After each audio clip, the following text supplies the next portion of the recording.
ইবের মধ্যে ছিলাম, ইবের সামনে দিয়ে বেড়াই, ইবের মধ্যে মারা জাহাজ করেছি খাল্ল এই বন্ধু জমাত হলো।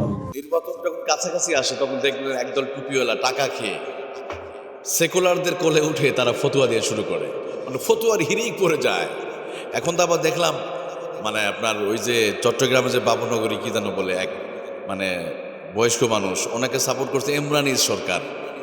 কল্পনা করছেন কোন ইমরানিজ সরকার? যে ইমরানিজ সরকার আপনাদের মনে আছে শাপলা চত্বরে যে ঘটনা পিছনে যাদের ছিল, আলেমদেরকে যে হত্যা করা হয়েছিল, এই শাপলা চত্বরের প্রেক্ষাপটটা তৈরি হয়েছিল এই ইমরানি সরকারের জন্য, যারা সরাসরি আমার নবীকে অপমান করেছে, ইসলামকে গালি দিয়েছে, কোরআনকে, আলেমদেরকে কুৎসারটনা করেছিল।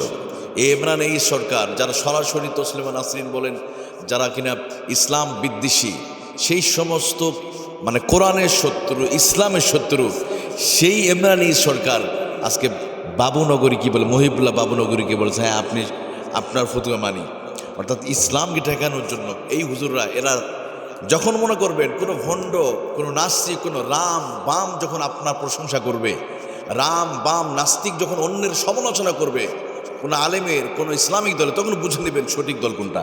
ডিসিশন ইউর আপনার, তখন আপনি খুঁজে বের করে নেবেন।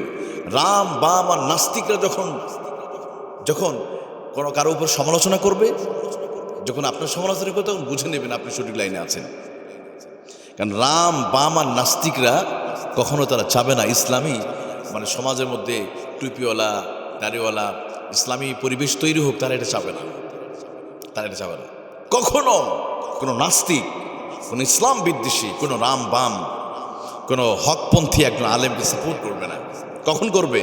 যখন যে হুজুর, যে পীর যখন কি করবে, নিজের নীতি নৈতিকতাকে জবাই করে দিবে, নিজের নীতি নৈতিকতাকে যখন বিসর্জন দিবে, টাকার কাছে বিক্রি করবে, যখন ফতুয়া দিবে, বাস তাকে সাপোর্ট দিবে।